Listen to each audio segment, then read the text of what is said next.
Hello friend, स्वागत है आपका अपने चैनल लास्ट क्लास में। आज के इस वीडियो में संस्कृत के 40 निचोड़ ऑब्जेक्टिव प्रश्न हम आपको बताएंगे। तो एक भी प्रश्न आप लोग स्किप मत कीजिएगा, वीडियो को प्लीज़ आप लोग शुरू से लेके अंत तक देखिएगा। और हमारे वेबसाइट पे ऑनलाइन टेस्ट चल रहा है, तो अभी तक आप टेस्ट नहीं दिए हैं तो जाके टेस्ट दे लीजिएगा। अगर आपको ऑनलाइन टेस्ट देना नहीं आता है तो वीडियो के लास्ट में हम आपको बताएंगे कि आप लोग ऑनलाइन टेस्ट कैसे दे सकते हैं। और अभी तक आप हमारे व्हाट्सएप ग्रुप में नहीं जुड़े हैं तो ये हमारा व्हाट्सएप नंबर है, इस पे आपको बोलना है कि सर हमें ग्रुप में जोड़ दीजिए, तो हम आपको ग्रुप में जोड़ देंगे। तो आइए शुरू करते हैं पहले नंबर प्रश्न से। तो पहला नंबर प्रश्न है कि स्वामी दयानंद मूर्ति पूजा के थे। काफ़ी महत्वपूर्ण प्रश्न है ये आपके बोर्ड परीक्षा के लिए। यहाँ पे आपको बताना है कि स्वामी दयानंद मूर्ति पूजा के थे, तो मूर्ति पूजा के विरोधी थे, इसे आपको याद रखना है। यहाँ पे बी वाला ऑप्शन बिल्कुल ही सही हो जाएगा। एक प्रश्न ये भी पूछा जाता है कि स्वामी दयानंद का जन्म कब हुआ था, तो 1824 ईस्वी में हुआ था, इसे आपको याद रखना है। और किस ग्राम में हुआ था, तो टंकारा नामक ग्राम में हुआ था, तो इसे भी साथ में आपको याद रखना है। आइए देखते हैं अगला प्रश्न।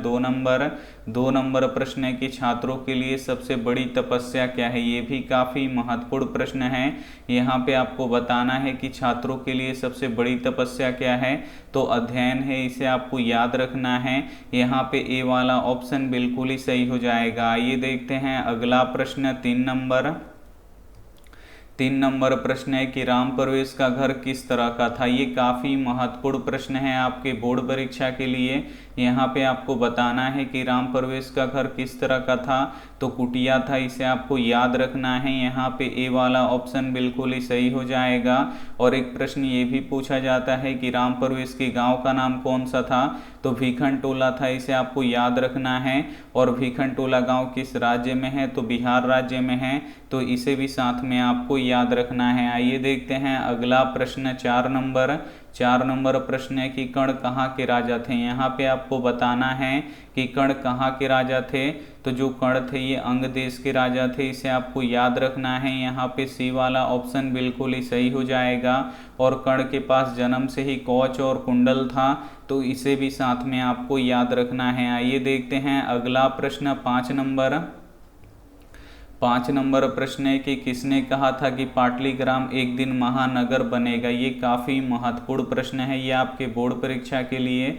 यहाँ पे आपको बताना है कि किसने कहा था कि पाटलिग्राम एक दिन महानगर बनेगा, तो भगवान बुद्ध कहे थे, इसे आपको याद रखना है। यहाँ पे ए वाला ऑप्शन बिल्कुल ही सही हो जाएगा। एक प्रश्न ये भी पूछा जाता है कि भगवान बुद्ध का जन्म कहाँ पे हुआ था, तो लुम्बिनी नेपाल में हुआ था, तो इसे भी साथ में आपको याद रखना है। आइए देखते हैं अगला प्रश्न।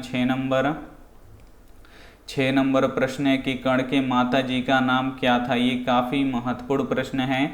यहाँ पे आपको बताना है कि कर्ण के माता जी का नाम क्या था, तो कुंती था, इसे आपको याद रखना है। यहाँ पे बी वाला ऑप्शन बिल्कुल ही सही हो जाएगा। और कर्ण के पिताजी का नाम क्या था, तो सूर्यदेव था, तो ये भी साथ में आपको याद रखना है। आइए देखते हैं अगला प्रश्न। 7 नंबर प्रश्न है कि पाटलिपुत्र नगर में क्या प्रसिद्ध है। यहाँ पे आपको बताना है कि पाटलिपुत्र नगर में क्या प्रसिद्ध है, तो गोलघर प्रसिद्ध है, इसे आपको याद रखना है। यहाँ पे बी वाला ऑप्शन बिल्कुल ही सही हो जाएगा। एक प्रश्न ये भी पूछा जाता है कि गोलघर कब बना था, तो 1786 में बना था, इसे आपको याद रखना है। और गोलघर क्यों बनाया गया था, तो ये अनाज रखने के उद्देश्य से बनाया गया था, तो इसे भी साथ में आपको याद रखना है। आइए देखते हैं अगला प्रश्न। 8 नंबर प्रश्न है कि नदियां नाम और रूप को छोड़कर किस में मिल जाती हैं। यहाँ पे आपको बताना है कि नदियां नाम और रूप को छोड़कर किस में मिल जाती हैं, तो समुद्र में मिल जाती हैं, इसे आपको याद रखना है। यहाँ पे ए वाला ऑप्शन बिल्कुल ही सही हो जाएगा। एक प्रश्न ये भी पूछा जाता है कि भारत की सबसे लंबी नदी कौन सी है, तो गंगा नदी है, तो इसे भी साथ में आपको याद रखना है। आइए देखते हैं अगला प्रश्न। 9 नंबर प्रश्न है कि आर्य समाज की स्थापना किसने किया। काफ़ी महत्वपूर्ण प्रश्न है ये आपके बोर्ड परीक्षा के लिए।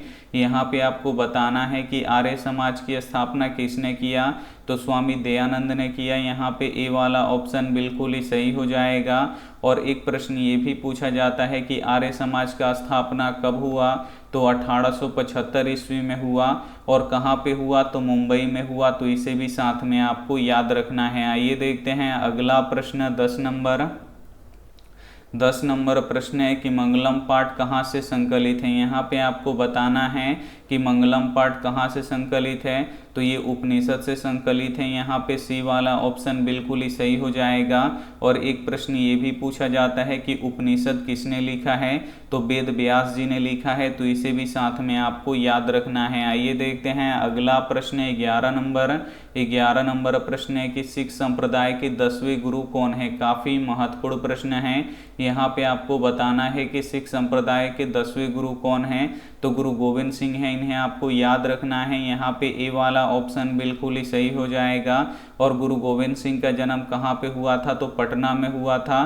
तो इसे भी साथ में आपको याद रखना है। एक प्रश्न ये भी पूछा जाता है कि सिख संप्रदाय के पहले गुरु कौन थे, तो गुरु नानक देव थे। तो इन्हें भी साथ में आपको याद रखना है। आइए देखते हैं अगला प्रश्न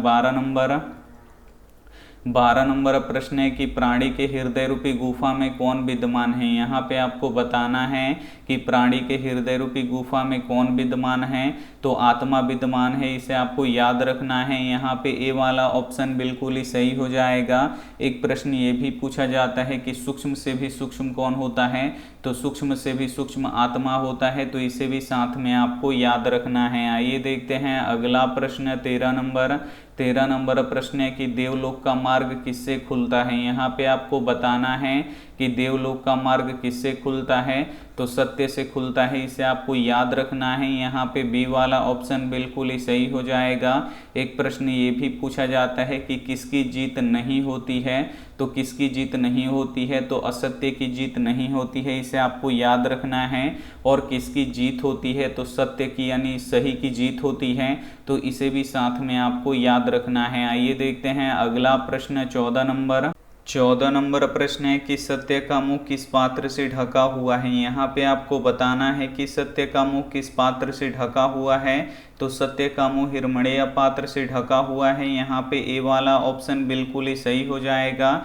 इस वीडियो में संस्कृत के 40 निचोड़ ऑब्जेक्टिव प्रश्न बताएंगे, तो एक भी प्रश्न आप लोग स्किप मत कीजिएगा। वीडियो को प्लीज़ आप लोग शुरू से लेके अंत तक देखिएगा। और वीडियो को अभी तक आप लाइक नहीं किए तो प्लीज़ आप लोग वीडियो को लाइक भी कर दीजिएगा। आइए देखते हैं अगला प्रश्न 15 नंबर प्रश्न है कि भारतीय संस्कृति का परिचय किससे होता है। यहाँ पे आपको बताना है कि भारतीय संस्कृति का परिचय किससे होता है, तो संस्कारों से होता है। यहाँ पे बी वाला ऑप्शन बिल्कुल ही सही हो जाएगा।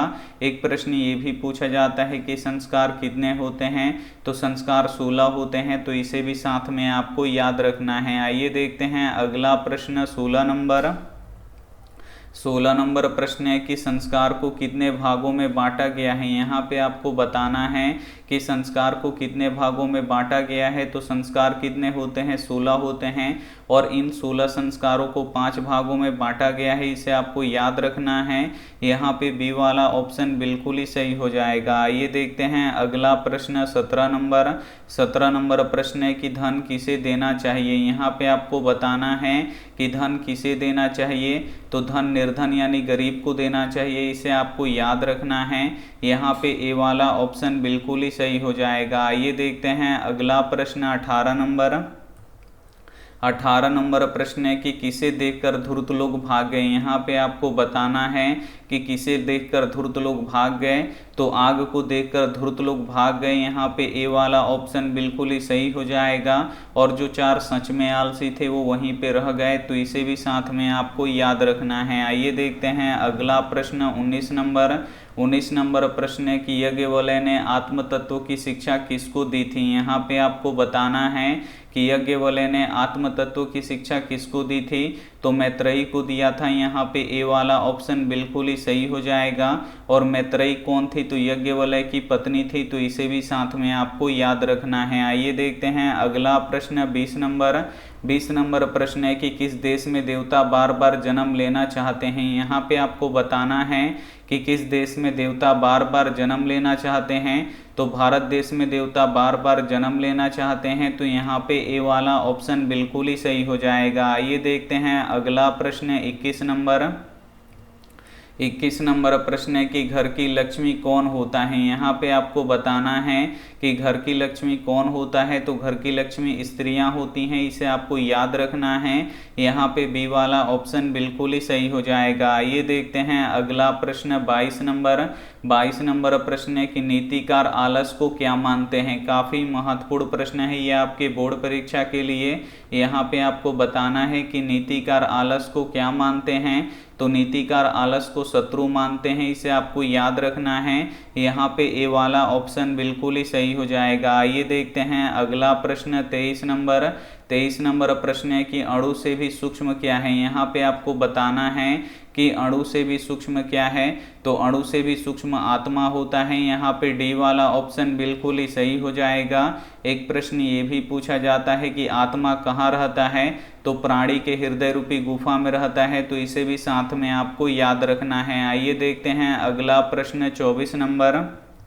24 नंबर प्रश्न है कि टंकारा ग्राम किस राज्य में स्थित है। यहाँ पे आपको बताना है कि टंकारा ग्राम किस राज्य में स्थित है, तो ये गुजरात राज्य में स्थित है। यहाँ पे बी वाला ऑप्शन बिल्कुल ही सही हो जाएगा। एक प्रश्न ये भी पूछा जाता है कि टंकारा ग्राम में किसका जन्म हुआ था, तो स्वामी दयानंद का जन्म हुआ था, तो इसे भी साथ में आपको याद रखना है। आइए देखते हैं अगला प्रश्न 25 नंबर। 25 नंबर प्रश्न है कि एशिया महादेश का सबसे बड़ा सेतु कौन सा है। यहाँ पे आपको बताना है कि एशिया महादेश का सबसे बड़ा सेतु कौन सा है, तो गांधी सेतु है, इसे आपको याद रखना है। यहाँ पे सी वाला ऑप्शन बिल्कुल ही सही हो जाएगा। एक प्रश्न ये भी पूछा जाता है कि गांधी सेतु किस नदी के ऊपर बना हुआ है, तो गंगा नदी के ऊपर बना हुआ है, तो इसे भी साथ में आपको याद रखना है। आइए देखते हैं अगला प्रश्न 26 नंबर।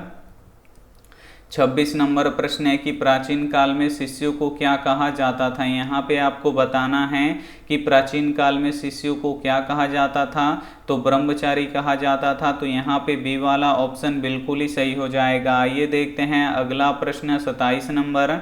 27 नंबर प्रश्न है कि बृहस्पति का स्वभाव कैसा था। यहाँ पे आपको बताना है कि बृहस्पति का स्वभाव कैसा था, तो दानशील और ईमानदार थे, तो यहाँ पे ए वाला ऑप्शन बिल्कुल ही सही हो जाएगा। एक प्रश्न ये भी पूछा जाता है कि बृहस्पति कौन थे, तो ये मिथिला के मंत्री थे, तो इसे भी साथ में आपको याद रखना है। आइए देखते हैं अगला प्रश्न 28 नंबर।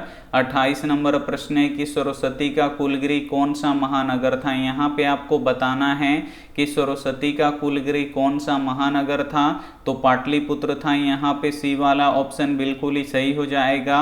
एक प्रश्न ये भी पूछा जाता है कि पाटलिपुत्र नगर का नया नाम क्या है, तो पटना है, तो इसे भी साथ में आपको याद रखना है। आइए देखते हैं अगला प्रश्न 29 नंबर। 29 नंबर प्रश्न है कि करमवीर कथा किसकी कथा है। यहाँ पे आपको बताना है कि करमवीर कथा किसकी कथा है, तो एक दलित की कथा है। यहाँ पे बी वाला ऑप्शन बिल्कुल ही सही हो जाएगा। और करमवीर कौन थे, तो राम प्रवेश राम थे, तो इसे भी साथ में आपको याद रखना है। आइए देखते हैं अगला प्रश्न 30 नंबर।